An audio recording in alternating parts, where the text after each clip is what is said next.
بسم اللہ الرحمن الرحیم۔ السلام علیکم۔ مدینہ منورہ کے مضافات میں ایک جامع مسجد کے خطیب کی ایک خوبصورت بیٹی تھی جو جامعہ میں پڑھتی تھی۔ ایک دن وہ جامعہ سے واپس گھر آئی۔ گاڑی سے اترتے وقت ایک لڑکے نے اس کا چہرہ دیکھ لیا۔ لڑکی بہت حسین و جمیلہ تھی۔ لڑکے کو پسند آئی۔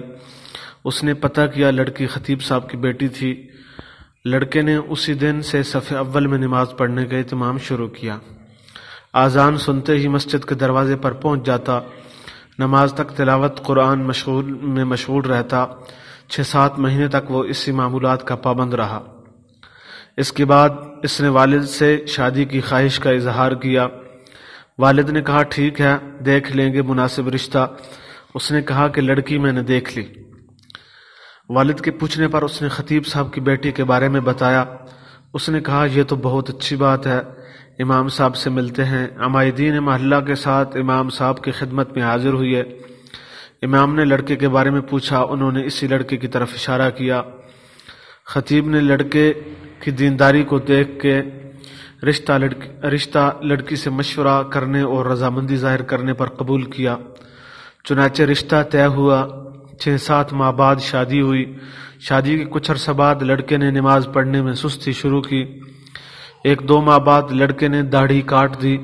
گھر آنے پر لڑکی نے سخت ناراضگی کا اظہار کیا۔ اس نے کہا کہ یہ نمازیں تو میں تمہیں حاصل کرنے کے لیے پڑھ رہا تھا، اب مقصد حاصل ہو چکا ہے، اب کیا ضرورت؟ لڑکی یہ سن کر بہت افسردہ خاطر ہوئی اور جا کر والد صاحب سے کہا کہ اس بے دین کے ساتھ ایک دن میں رہنا نہیں چاہتی۔ یہ معاملہ محکمہ عدل تک پہنچ گیا۔ قاضی نے دونوں میں تفریق کا فیصلہ کیا۔ لڑکا بہت پریشان ہوا۔ اس نے بہت کوشش کی لیکن لڑکی کو دوبارہ نہ پا سکا۔ لڑکے نے ایک جادوگر سے مدد حاصل کرنے کا فیصلہ کیا۔ جادوگر نے بڑی رقم ادا کرنے کا مطالبہ کیا۔ لڑکے نے سارے پیسے پیشگی ادا کیے۔ کچھ دن گزرنے کے بعد جادوگر نے مزید پیسوں کا مطالبہ کیا۔ لڑکے نے فی الفور وہ بھی ادا کیے اور کہا کہ کام ہو جانا چاہیے، پیسوں کا فکر نہ کریں۔ 1 ماہ کے بعد جادوگر نے لڑکے کو بتایا آ جاؤ، اپنے پیسے لے جاؤ، تمہارا کام کسی صورت میں ممکن نہیں۔ جب وہ لڑکا جادوگر کے کمرے میں پہنچا تو جادوگر ایک بڑا چاقو ہاتھ میں لیا کھڑا ہے۔ لڑکے نے حیرت زدہ انداز میں پوچھا یہ کیا کر رہے ہو؟ جادوگر نے کہا مجھے قتل کر دو ورنہ 2 قتل کر دیے جائیں گے۔ لڑکے نے کہا میں یہ نہیں کر سکتا، لہٰذا میرے پیسے دے دو۔ اس نے پیسے دے دیے۔ لڑکا پیسے لے کر بھاگنے لگا۔ دریں اثنا پولیس والے نے لڑکے کو پریشان حالت میں بھاگتے ہوئے دیکھ کر گرفتار کر لیا۔ پیسے ضبط کر لیے۔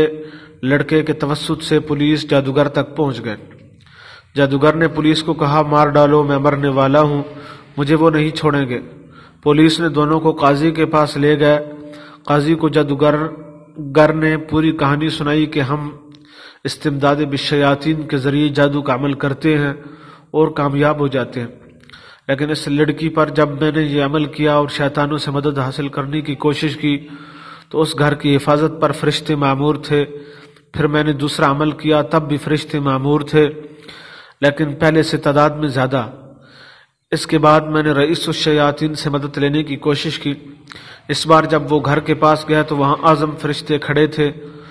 اس دن کے بعد سے اب مجھے وہ شیاطینی گروہ مارنے پر تلے ہیں۔